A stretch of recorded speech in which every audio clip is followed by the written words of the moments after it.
Welcome to the Safety Doc Podcast with your charismatic host and prominent safety expert, Dr. David Perrodin. Be entertained and informed as the Safety Doc discusses both best and bizarre practices in safety preparation and crisis response. The truth will keep you safe. Follow Dr. Perrodin on Twitter at SafetyPhD. Hi, everybody. This is David, and welcome to the Safety Doc Podcast. So it's a little bit of a different podcast for me. I did have a relative pass away this evening. So it is a moment of reflection somewhat for me. And I've decided just to continue to do the podcast as planned. But it is it's a little bit definitely with a heavy heart. So as we start out, I want to thank John Grant and the 405 Media for broadcasting this show every week. 2 o'clock, you can listen, 2 o'clock p.m. PST to the Safety Doc Podcast on the 405media.com. And you can check in there, find blog posts that I make for the podcast. And it is the League of Extraordinary Podcasters. So other podcasters, the lineup is awesome, folks. It's really top notch. So everything from economics to just interviews of people with amazing life stories, politics without the rhetoric. So check it out, the405media.com. Also, thank you to ISS 24/7 for supporting the show. ISS 24/7, keeping large venues safe through very efficient incident management app-based system. ISS 24/7. And, of course, Sprigeo, S-P-R-I-G-E-O, Sprigeo.com, with the CEO, Joe Bruzet, out of Santa Barbara, California. Very much established across the United States as the premier bullying, harassment, and threat reporting system, online system. And I'm fortunate because Joe sent me an email. I've been friends with Joe for a number of years, and he will be stopping in the Madison, Wisconsin area on a flight he's doing next month out east. He'll be stopping, and we'll be able to connect for supper and talk about everything great that's going on with his company, and also just the work that he does relentlessly to keep students safe throughout the country. So very fortunate to be able to spend a little bit of time with Joe coming up as he has a layover in Madison for a few hours. So it is fall. I can tell it's fall. My body, it's not as much sunlight, gets a little cooler at night, and the body just recognizes that. And about a week ago, I just started to feel, tired, and now I've rebounded. I think my body's adjusted to it, but it definitely was kind of going into that hibernation mode a little bit. Probably didn't help that we had the eclipse midday throw me off a little bit more, but yeah, I'm back. I'm feeling really good. Saturday I was out on the bike and got in a longer bike ride. It was funny because there were a lot of crickets out, and the crickets alongside the road try to kind of hop through the spokes. I don't know how successful they are with that, but a lot of crickets, and I do love the noise of crickets. Actually, if I was sitting in my living room and the TV was on late at night, I'd rather turn it off just to crack the windows, open up the porch, and listen to the crickets. So yeah, I had a wonderful bike ride. Probably have a few more rides, that I'll do yet longer this year. But I'm not a cold weather bike rider. So once you get into Wisconsin, mid-October, late October, when it gets a little bit blustery, it's just, for me, it's not worth it. Although, I know people who bike in winter, so I will put the bike away and looking forward next spring to doing some upgrades to it. I've had the wheels on it since I bought it about 6 years ago. And I had mentioned once before in a podcast not too long ago that I broke a spoke. And the place I go, they only focus on bikes. I mean, they've done it for a number of years. It's in a smaller community. really cool. Like the one guy wears a suit, and so he's working on his bike with a suit and skinny tie and stuff like that. But these guys are absolutely phenomenal. Yellow Jersey Bike out of Arlington. Hey, I'm going to give you a plug right there. Out of Arlington, Wisconsin, Yellow Jersey Bike. People from all over the Midwest take their bikes to these guys. I mean, they are the best. But they mentioned to me that I have black spokes on my bike, and the way that they forge those black spokes, they get brittle faster. They don't last as long. So I'm going to get new wheels with more durable spokes, I should say, not spikes. But and they were telling me that some of the racing bikes, it's like $1,000, $2,000 a wheel. Like someone will just hand create a wheel, like build it from scratch. I can't imagine that. Not for me. I'll buy a stock wheel and have them, get the tensions, right on it. But yeah, definitely getting into that fall mode. So hey, guess what? I run a couple subscription campaigns through Twitter to try to increase the YouTube following, and it's not working, folks. So it's crazy because I'll do this and I'll look, and there's a lot of retweets and a lot of likes and a lot of impressions, but the numbers aren't going up. So if you can get into YouTube, follow me on Twitter @SafetyPhD, but get into YouTube and please subscribe to the show. I do have it set up as a playlist. This is episode 42. There's a lot of great episodes to listen to. Terrific interviews. And talking about interviews, I was in communication with Casey Kramer, who played fullback for the Tennessee Titans this week. And I will be interviewing Casey. He indicated to me right now is exceptionally busy, of course, with preseason in the NFL and then the regular season starting up. He's affiliate with the coaching staff and serves, I believe, as the reverend. I think that would be the term, or pastor for the team. So when the season wraps up, actually after the Titans win the Super Bowl, I will get Casey on. So,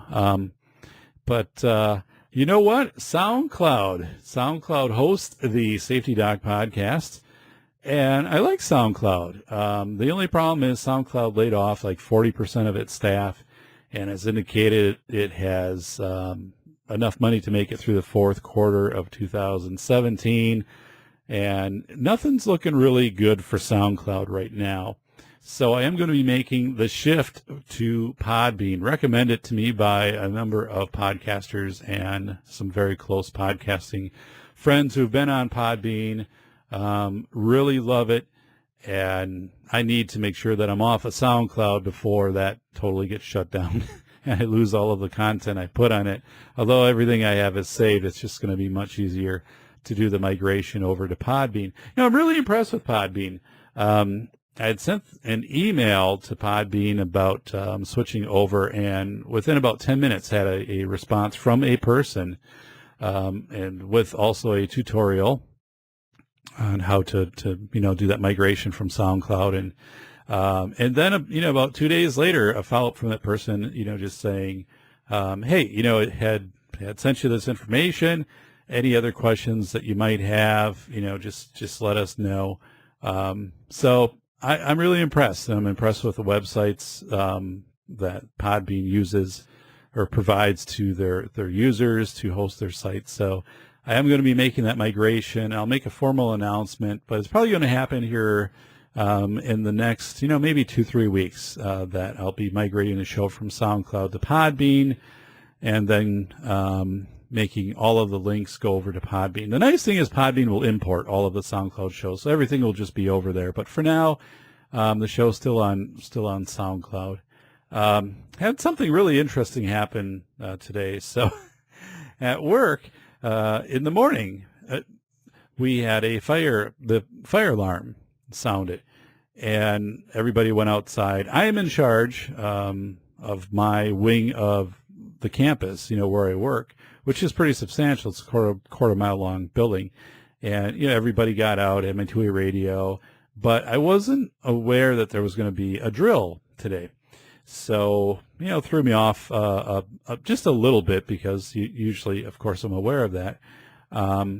But we got outside and we're all waiting for the all clear, and I'm doing first I'm checking out my wing to make sure it's clean. Then everybody's gone, doors are closed, get outside, and I'm on the radio, and everybody's checking in, that they've been evacuated. And about a minute later, fire trucks come screaming down the road, and pull up, and I'm like, oh, this is a little more than just a drill. So I checked in, and what had happened is they're doing some asbestos abatement in the building, and they have a hallway that is completely taped off and sealed, and they do the proper ventilation to make sure that no particulate matter gets out into the rest of the building. But they have a sensor, a smoke sensor or whatever up in that section that they were working on.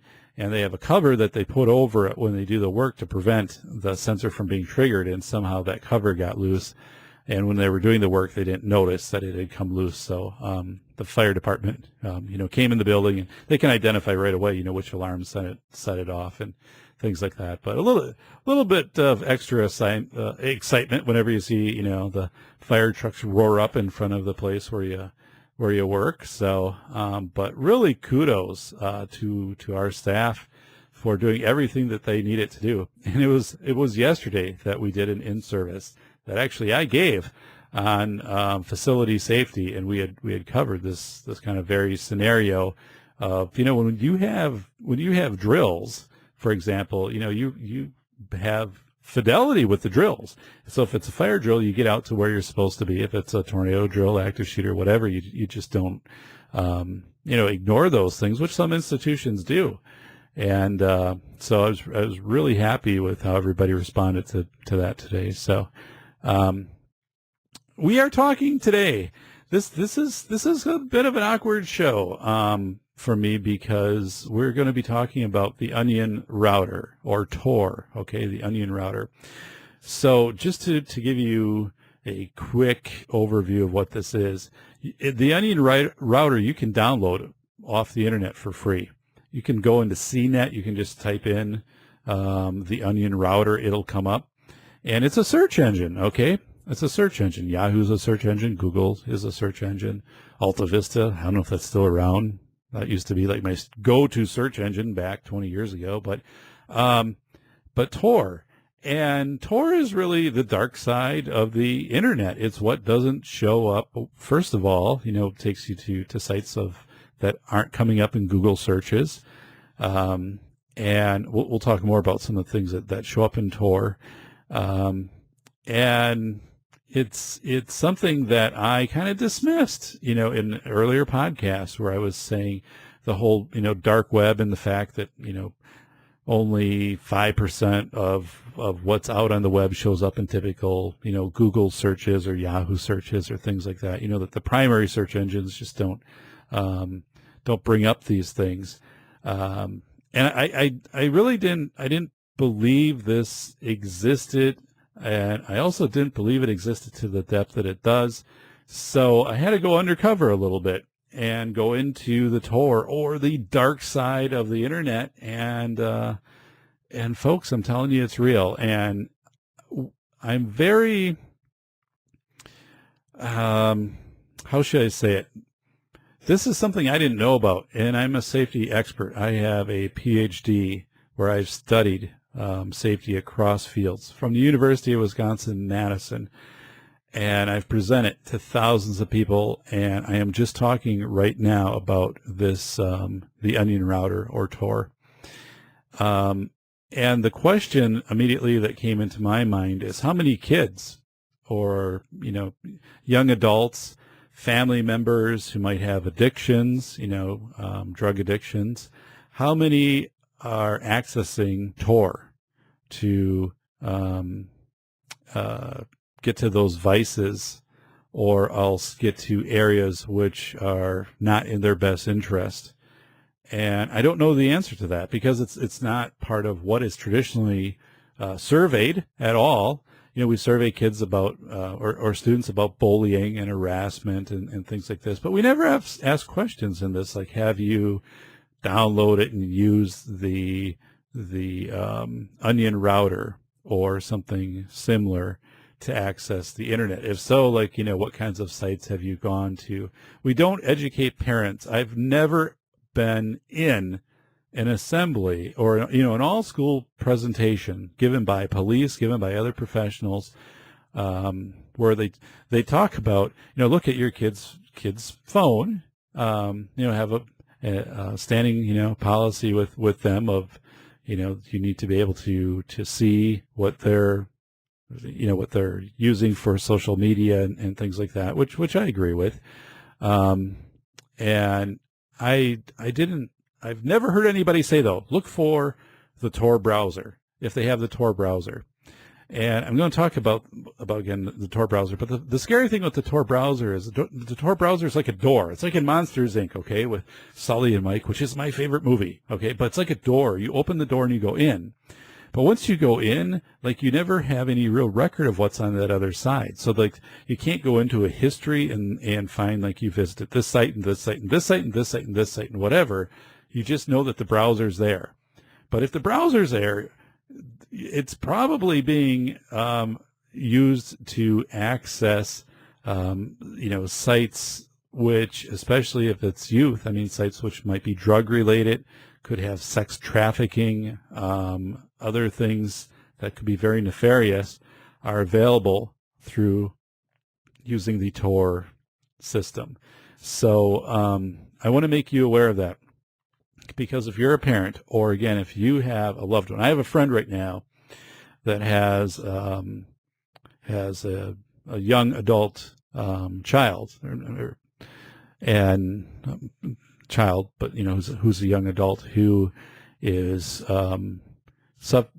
suffering from some addictions. And one of the things I had mentioned in this conversation with my friend was check out not only the social media and whatever sites and things like that, but also check if there's any download of this Tor, this browser, because if this browser is sitting there, or it's been renamed and you click and all of a sudden it brings up the Onion router. And actually I have it, so it's a capital T and then it has an onion and then it's an R and the T's in purple and so is the R, and the onion is like in half purple and the rest is what, I don't know, onion color? What do you call that? Like light tan? I remember when I worked at Menards in the plumbing department, we had sandalwood. That's what they called light tan. So maybe sandalwood, but it just says Tor. But if something like that exists, that I think that's a real indicator. So some of this right now, folks, is just awareness. Of Tor. If you see that, So let's talk about it. So Tor is just like using a Google. Just like using a Yahoo, it's a means to get to the internet and to conduct searches. Now, Yahoo and Google are going to take you to, typically, sites which are paying, advertising. Otherwise, it's going to be informational sites or sites that get a lot of traffic. But through the filters, you're not going to get into sites where you can, for example, find drugs. Not that they're not out there, but typically. And those types of things, when you're using Google, when you're using Yahoo, whatever, those are very trackable. Your IP address is trackable. So your IP tells you exactly, like, the computer, the house where you're logging in from, locations and things like that, who you are. So there isn't any anonymity or anonymous aspect of that. So what Tor does is, Tor is just a browser, okay? And then you pair it up with something called a VPN, or virtual private network, VPN. So VPN is a method used to add security and privacy to private and public networks like Wi-Fi spots and the internet. VPNs are most often used by corporations to protect sensitive data. It hides your IP address. That's a big thing, or the address of your computer. So you have to do this. You have to have the Tor browser. The browser gets you onto the net. That's what this Tor does. It gets you kind of into this dark side of the net or this underside of the net. And then the VPN goes and it'll take where you're logging in, and it'll kind of bounce it around to different computers all over the place and systems in different countries and things, and it kind of washes it. So it gets really hard to identify like where the search is coming from. So I looked, and it cost about $10 a month to get a VPN service. But there are some out there that are free, but really like the ones that get recommended. And I'm going to list some of those: CyberGhost, NordVPN, Trust.zone, Private Internet Access, IB as in boy, VPN. I'm going to give some links out to where some of these things are. And I'm not doing this so you can all of a sudden say, oh my goodness, now I can access this whole side of the internet that I didn't know was out there. But I want you to be aware of this, because from a safety aspect, I really am nervous as to how much of this is being accessed by youth. We don't have studies that indicate that at all. We have, and a survey is not really, kids aren't going to be truthful with you in a survey. You'd have to get this through some kind of qualitative process, such as a focus group with kids. And that's probably the only way you're really going to get some identification if kids are accessing into Tor and then using a VPN. But I wouldn't put it past some kids and young adults that they're doing this. And even if you have someone who is, again, suffering from some kind of addiction, heroin addiction, trying to find, drugs, that they can use this Tor, also use a VPN then to access sites which sell this stuff or can arrange for pickups. So now I'm talking about the bad side of Tor. Tor itself is I'm reading right off the website. Okay. So the website, it's very professional. It's very professional. It's torproject.org. Okay. And here's what it says. Okay. Protect your privacy, defend yourself against network surveillance and traffic analysis. So Tor's pretty attractive if you are worried about government surveillance. That's one. If you have a company and you want to make sure that your company information isn't being cracked, we hear of cyber hacks all the time, that this adds additional barriers to that. You become a hardened target, I guess I would say, if you have a business and you have a Tor type system, because someone trying to hack into information is going to be like, this is hard. Not impossible with Tor, but I'm going to go to, the 99 other % of systems out there that don't have this level of security, which are going to be much easier for me to crack into. So Tor, I'm reading this again from the Tor site. Tor prevents people from learning your location or browsing habits. And, you ever wonder why Facebook is free? Why Twitter is free? While so much of social media is free? It's not really free. It's free in the fact you're not paying for it directly, but your information is being harvested. The time of day you're logging in, everything that you visit, and the different amount of time you're spending on things, any pictures you're posting, identification of those pictures, and so it's really done as being sold to marketers, but you also have to wonder about the learning of your behaviors. Like what if you go on and you start to do a lot of searches about skin cancer, okay? And somehow that information gets back to, gets in a system of healthcare providers. I'm not saying that happens, but we don't know that it doesn't happen. So Tor really protects your identity when you're online, okay? Tor paired again with whatever you would pick as a VPN. Think of that as kind of like a scrambler, It's like that cable TV box we used to have back. I remember when I, was growing up and we had the cable box, and your cable cord came in and you couldn't plug it just into the TV back then. You had to plug it into the descrambling box, which would then descramble the code, and then it would go from there, take the coax, plug it into the TV, and you were set. So, all right, Tor is for web browsers, instant messaging clients, and more. It's free. Again, Tor is free. The VPN, some are free, some you have to pay for. It's recommended that you do pay for some of them. I mean, it's recommended that you pay for. If it's free, come on, you're going to get what's free. And the fact is, if you're paying, you're probably going to get a better quality, more reliable VPN. So it's available on Windows, Mac, Linux, Unix, and Android. What is Tor? So it's a free software open network, helps you defend against traffic analysis, a form of network surveillance that threatens personal freedom and privacy, confidential business activities and relationships, and state security. Wow. So I think of like Edward Snowden and what he had shared with the NSA leaks, and would guess that Edward Snowden would say, yeah, get a Tor browser and pair it up with some kind of VPN to at least make it harder for you to be typically under surveillance or to have your activities online tracked.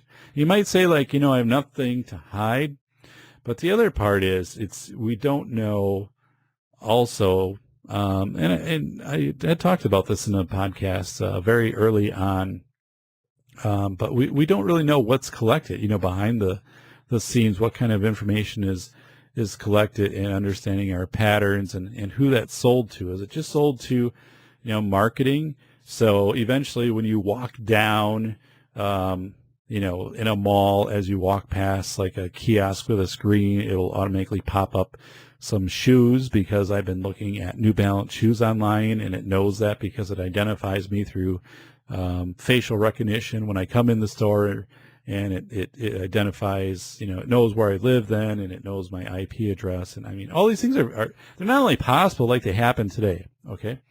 So why anonymity matters. Tor protects you by bouncing your communications around a distributed network of relays run by volunteers all over the world. It prevents somebody watching your internet connection from learning what sites you visit. It prevents the sites you visit from learning your physical location. Wow. Okay. Now, my question with that is, like, wouldn't the government already kind of set up their pseudo sites within Tor? So maybe you think you're bouncing to a site that is just an anonymous site, but really it's run by the government. So I'm not totally sold on that. I think there are some government sites out there and within this Tor system. But let's talk a little bit here. The dangers of the dark web. So I'm gonna link this out so you can get more of this in detail. But the dark web utilizes this. It's a technology created by the military researchers in the 1990s to allow intelligence operatives to exchange information completely anonymously. It's still unknown to many. It's been said to be a breeding ground for organized crime, sex trafficking, and hackers, but it's also used by good actors, including whistleblowers and activists. And as we think about the riots, which go on not only in the United States but other countries, and efforts for political asylum, political freedoms, and those discussions having an avenue for those to happen, which are not being tracked then through your typical Google or Yahoo servers. So very interesting. I can definitely see how in a society when we need to keep information, because you can send, you can have somebody scour and find stuff about you, or you can send a tweet that's misinterpreted that goes viral or something like that, and to have some way to communicate with other people about something that is extremely important for the good of the nation, and to have that kind of done in a manner which then isn't brought up and tried to discredited or postured against you. I'm not exactly sure where I'm going with that, but I guess I can see where, like whistleblowers, if you do have an avenue to go in and to make some people aware of what's going on in some different aspects of our world, that can be a good thing. So, hey, you know what? We are going to take a break right now and learn a little bit more here about the Safety Doc Podcast. So thank you for tuning in and following the Safety Doc Podcast. Thank you for tuning in to the Safety Doc Podcast with the nation's leading safety expert, Dr. David Perrodin. Author, radio show host, university instructor, researcher, expert witness, and consultant. Powerful testimonials. Dr. Perrodin has a strong reputation as the go-to safety consultant, and he was still able to exceed our expectations. When we went looking for an expert in the field of crisis preparedness and prevention, David was the single person we pursued. Not easy stepping into the touchier subjects of life, but Dr. David pulls it off. Take a listen. Now, back to Dr. David Perrodin and the Safety Doc Podcast.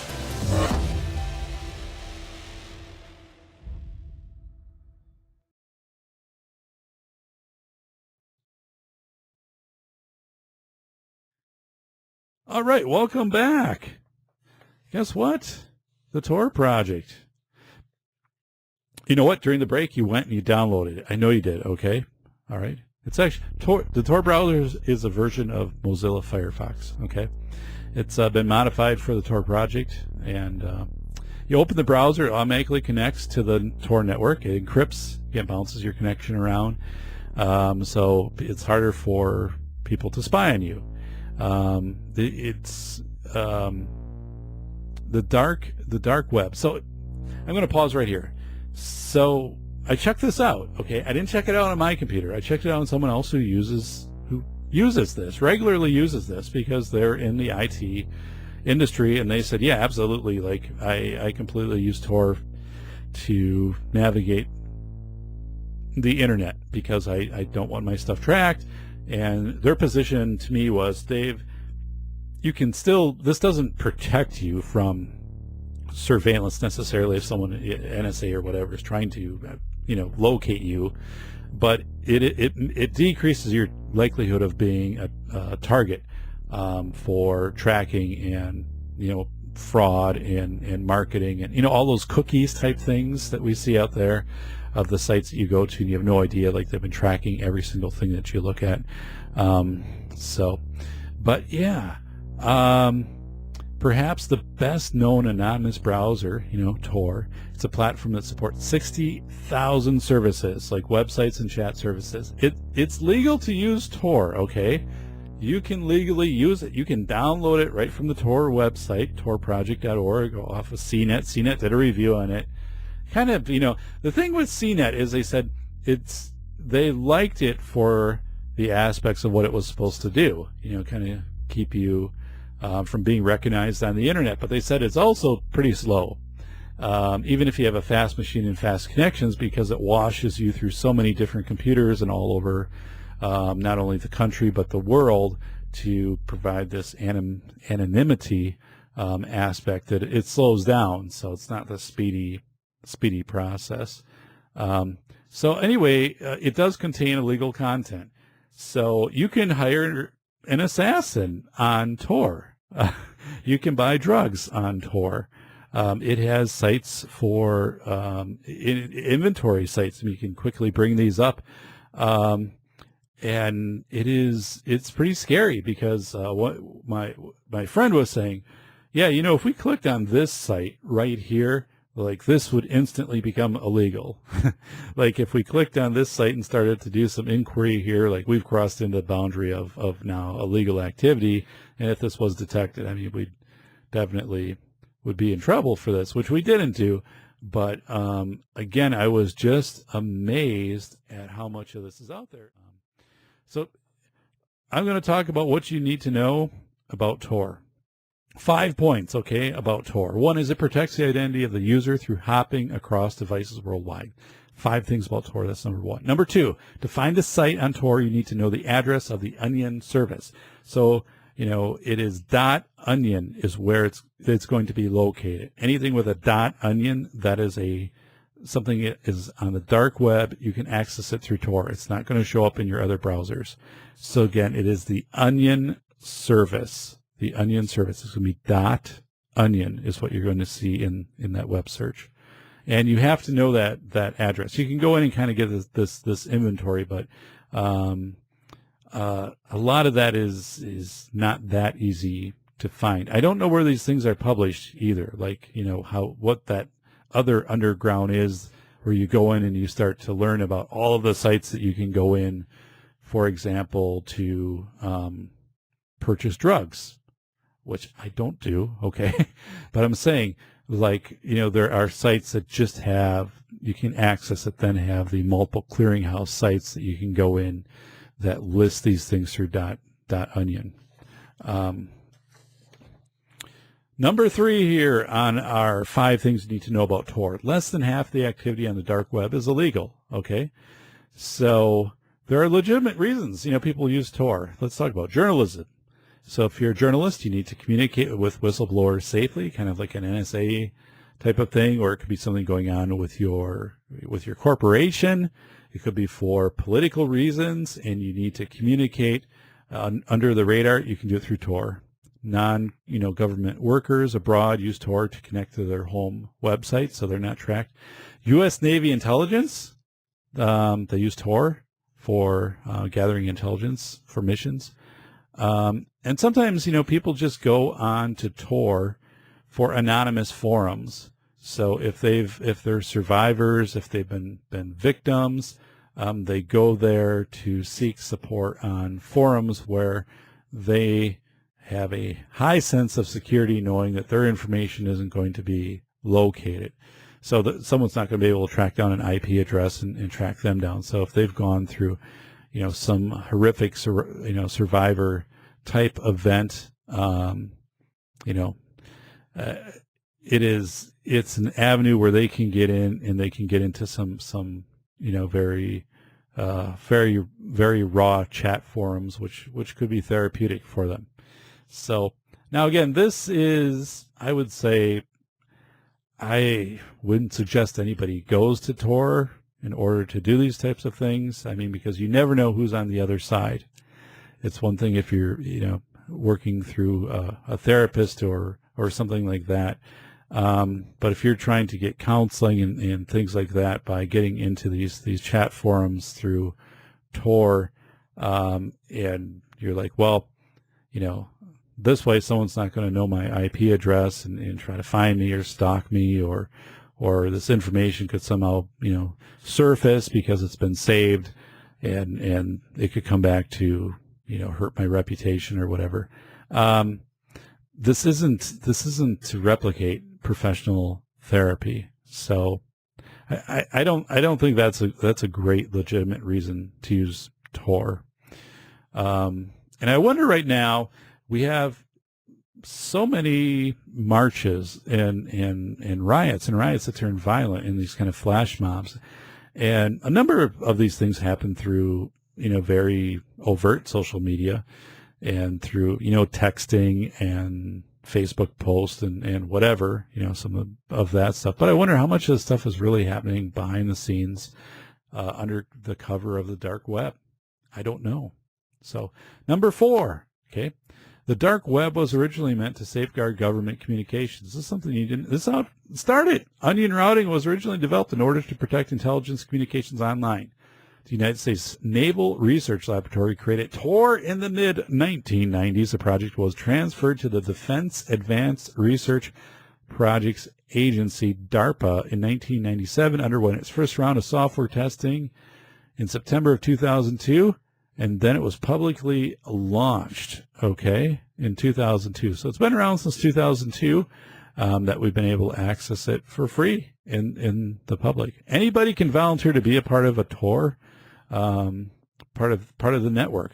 So, it's like I could get my computer, and my computer could be, one of the thousands or tens or hundreds of thousands, I don't know, that are in this Tor system. So, somebody from Denmark trying to use, Tor to be anonymous, and they're sending out something and it's being bounced around 8 different computers. It could go off of mine as one of them. So I don't know what that means for you, as then having your computer in that relay system, if that puts you at some risk for that.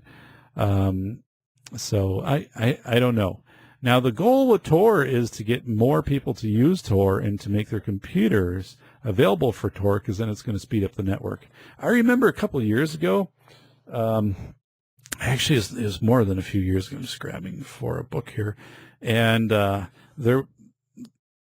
think it was a SETI, the Search for Extraterrestrial Intelligence, had so much information that it just overwhelmed their computing systems. And what they would do is you could log in and set up a SETI account, and then they would allow you to download pieces of information and some software, so you could analyze that on your own computer and then like upload it. So they basically had all these computers. This is years ago, maybe like 15 years ago. I mean, now they've got all the power, computers have advanced. But back then, like, all the information was overwhelming the systems. So, they just would tap into everyday citizens and say, hey, you want to help us out? You never knew what it meant. I mean, because the stuff came in, it was just binary stuff. Then it got processed and got, brought back into their systems. So, guess what, folks? It is trivia time here on the Safety Doc podcast, which means we are going to have some pretty awesome trivia. So welcome to trivia time, and dun dun dun dun dun dun dun dun dun dun. Yeah, here we go. All right, some trivia. The word pencil is Latin for little tail. Okay. Wow. Melon is from the Greek word for apple. All right. John Cougar Mellencamp is a singer. The Klingon Dictionary has sold over 250,000 copies to date. So those of you speaking Klingon, congratulations. Star Wars, pretty awesome. It wasn't Star Trek. No, Star Trek! Sorry about that. Star Trek was Klingon. So speaking Klingon. So the Klingon Dictionary has over 250,000 copies. You might be able to find it on Tor. All spiders are cannibals, which is disheartening because we did have a spider in our house. I did not know its cannibalistic nature or affiliation, and certainly it would not have been welcome had it made that, had I been aware of that. We don't allow cannibals in the house. Come on. So, the argument for Tor: ongoing trends in law, policy, and technology threaten anonymity. Why can't I say that today? All right, I don't know. I don't know. All right, I don't have anything to substitute for it, so we're going to keep going with it. As never before, undermining our ability to speak and read freely online. These trends also undermine national security and critical infrastructure by making communication among individuals, organizations, corporations, governments more vulnerable to analysis. Guess what? Like I've had my credit card number hacked, 2 different credit cards twice in the last, 6 months, and I don't do much. I'm not traveling out of state. I'm not, buying things off of different browsers, stuff like that. But yeah, just crazy stuff. I had a couple phone messages, and thankfully, MasterCard, I think, does a great job. And then they call the cell and call the home number and stuff like that. And were you in whatever yesterday? And did you spend this and this and this and this? I'm like, nope. So, and I do recommend, just as an aside, we took our trip back in March to Orlando, and I called the credit card company ahead of time, for the main card I was going to use. And I said, here's the days we're going to be in Kentucky. Here's the days we're going to be in Florida, Alabama, and so forth. You're going to see charges on my card. They're likely going to be things like, gas station, restaurant type stuff. When I'm at these locations. And the cool part about Disney is when you're down there, like, you can buy things. You've got your Disney band. So it just kind of charges it back to you. So then at a later date, you get like the charge from Disney. But yeah, I said, so, note that in your system. So when it shows up in Paducah, Kentucky, you know that I've bought something, a meal at a restaurant and fill up with gas, that doesn't all of a sudden freeze my card. But I'm not going to be doing anything crazy like going to Best Buy and, picking up a 500-inch LCD TV or something like that, any type of retail shopping. So, yeah, definitely do that for your own safety, because that's a bad feeling when you get that call. And then, and when you call back, always use the number on the back of your credit card to confirm that, indeed something is up. So yeah, calling that number and they're saying, yeah, here are the charges. But again, MasterCard has been great about that. So yeah, the argument for Tor, and it's, each new user in Relay provides additional diversity, enhancing Tor's ability to put control over the security and privacy back into your hands. So again, basically saying we're at a time when national security, the NSA, we've heard of WikiLeaks with Julian Assange, and then Edward Snowden, with the NSA leaks and additional, information coming out, always like saying this company, has had 200 million of its accounts hacked, and Yahoo had a couple times security breaches, so the information, was wiped out of there. So that's the argument for Tor, is just saying make it more difficult. And I don't think Tor, this is the thing, is I believe Tor is still monitored pretty readily by the government. And it wouldn't take much for the government to have multiple Tor relay sites that they just build into the system to try to track people. But the thing is, I think you would be tracked under that situation if it is being used for something, which could be very dangerous. I mean, not only we're purchasing drugs and things like that, but I mean, if you're arranging to, bring harm through, violence on something and trying to organize, something like that. Yeah, definitely. I think that's being monitored, but I think what Tor does is it takes away the fact of, every time you're logging in with your traditional browsers, Google and Yahoo, and you're visiting sites and all of these cookies that are being put, everything that you watch, and then of course through Facebook, all the recognition, all the identification with photos and all of the things like that, of people just really getting to know you and every habit that you have and the patterning and marketing specifically to you. But then people know when you're home, when you're not home, and then information that's coming forward, that if you have information you don't want to be public, that if you do share that in Tor forums, then the likelihood is it would probably stay anonymous. But if you're sharing that in public forums, that could be more easily hacked, especially like if it's recovery or something like that. So I'm going to go back though to my original kind of intro in this in just a second, because guess what? We are going to hear a little bit more about this awesome show here, the Safety Doc Podcast. Hey, subscribe. Get in to Twitter and follow @SafetyPhD. Go in and subscribe on YouTube. Come on, get the subscriber numbers up. Thank you for tuning in to the Safety Doc Podcast with the nation's leading safety expert, Dr. David Perrodin. Author, radio show host, university instructor, researcher, expert witness, and consultant. Powerful testimonials. Dr. Perrodin has a strong reputation as the go-to safety consultant, and he was still able to exceed our expectations. When we went looking for an expert in the field of crisis preparedness and prevention, David was the single person we pursued. Not easy stepping into the touchier subjects of life, but Dr. David pulls it off. Take a listen.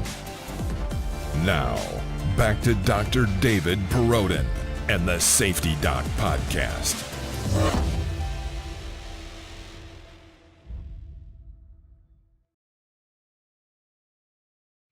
Please follow again on Twitter. Appreciate the followers of the show. You're not the typical follower.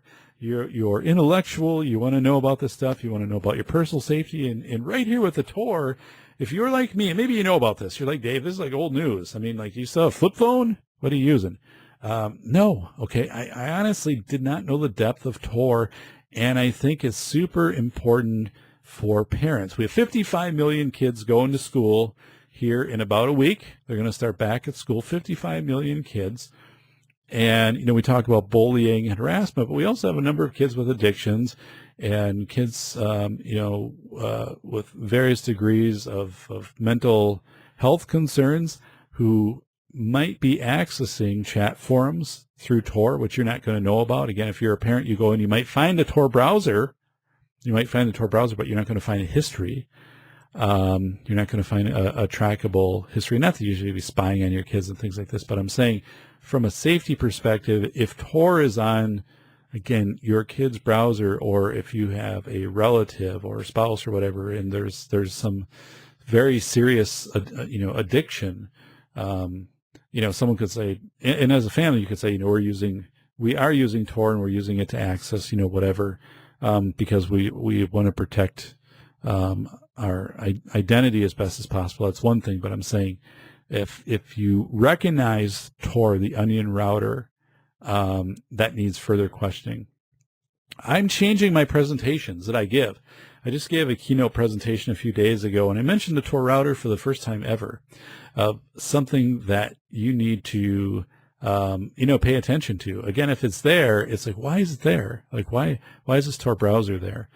Think about it. If it's a 17-year-old high school student with some very, showing some symptoms of withdrawal, and you're just not sure what's really going on. The best is always to have conversations with your kids, but all of a sudden, you go through, nothing seems to be throwing up some red flags, but then you see like the Tor browser. It's like, well, what's going on here? Let's talk more about this and why is it there? Because again, it has this side to it.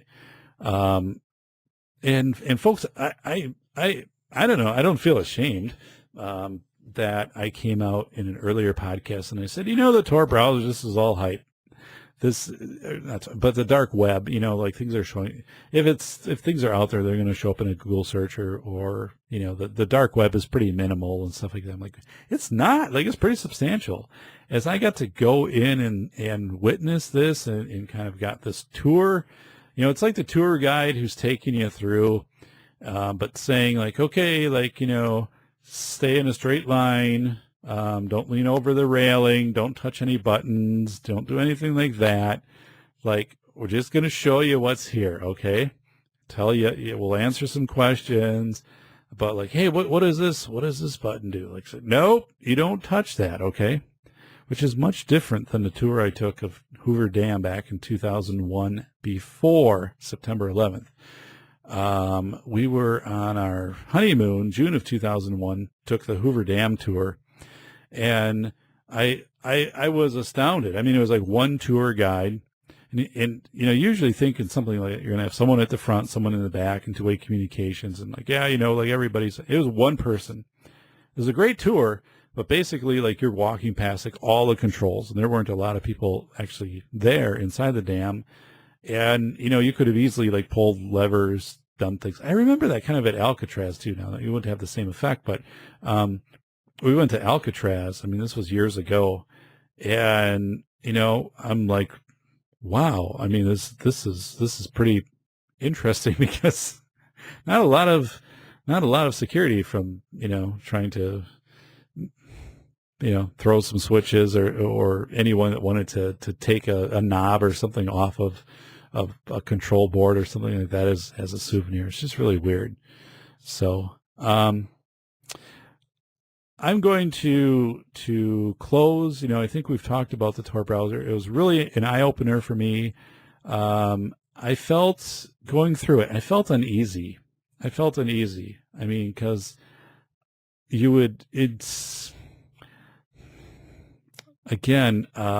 not the sites you're typically going to go to.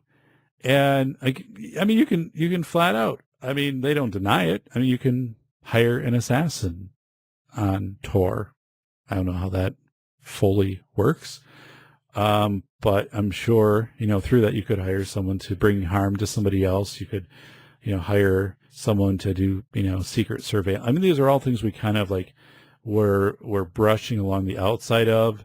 Like, you could click here and this could take you in and whatever, but it's one of those things too where my friend is like, once you click here, like if this page where it's like you can find an assassin, like once you make that click, now you've just opened yourself up for, if there is government watching on the other side, that you might get a knock on the door or something like that. And again, of course, I think all of that is horrible, but I mean, it was right there in black and white. And how much of that is legit and how much of that is not legit, is scheming. So people go in there and give their money away, just as a lot of that stuff is on the internet. I mean, back when the internet first started, when I went to UW Superior, I stayed up in the dorms. It was the summer of like 2000, I think. I was finishing up one of my master's degrees. And the university did not yet have high-speed internet, so I had what was called Net Zero, and I had to log into Duluth, Minnesota, which is right across the bridge. There's the harbor, Superior Harbor comes in. But they didn't have it in Superior, so they had it in Duluth. And it was still like a local call. Remember the old long distance? You had long distance back then. You had to pay for long distance and whatever. But regularly, so it was a local call. So they had Net Zero, which basically was a free browser. Okay, you could log in, like a free internet service, but it would inundate you all around the outsides of it. It'd give you like this box you could browse in and access your email and whatever. But it would have all these ads all around the sides flashing. And then every 3-4 minutes, one of the ads would pop up and say, please visit one of our sponsors in order to keep Net Zero free. So you'd have to click. And I mean, that was all legit stuff. It's like, shoes or, click here, to, learn more about vacations or vacation packages or whatever it might be. And of course you click and I think you had to stay on the site for like 30 seconds or something, and then you could leave it. Net Zero died, by the way, because no one was going to put up with that. But that summer, hey, I was like one of the only people that had internet on campus because they were putting in a new internet system. They were actually drilling holes through the walls of the dorms. I remember coming back from class and like all of my stuff would be covered with that concrete dust. And I had like a laptop, and I mean, it was just horrible. And they actually the university gave us the summer for free. And I moved out for a while and I lived in the third floor of a building which they tore down. It was student services. It's brand new now, but it was unlocked and it had all its furniture, and I kind of built a fort. So it's like, I don't know, 30 years old, something like that. And I built this fort out of couches and things like that, and would sleep there overnight in this building because like it was noisy and dusty, and they were working like at all hours of the night. It just made no sense. So yeah, I had the fort I probably always wanted as a kid when I was like 30 years old, that I built out of couches and this one floor that nobody went to in the student services building. So crazy. So yeah, interesting stuff. So anyway, Net Zero. I was like, people were like, how did you get this? And I don't think you could sign up at that time anymore. I think like I had signed up and then like closed the window, they weren't accepting anybody new. They're already like in financial trouble, but it worked for that summer. It was tedious. I mean, it was very laborsome to get through, but it was like Net Zero. And of course, Net Zero probably tracked every single thing that you did. I think of course, my IP address would have been the university, so there wasn't like the kind of tracking that they would have today, but, pretty scary stuff out there. So again, the Tor browser, parents be aware of this as kids go back to school. Be aware of it for family members, especially if there is some kind of addiction or if there are threats being made or something like that. That the Tor browser does have this access to a dark side of the internet, which there are things in there I never saw. ever before in my life until taking this guided tour.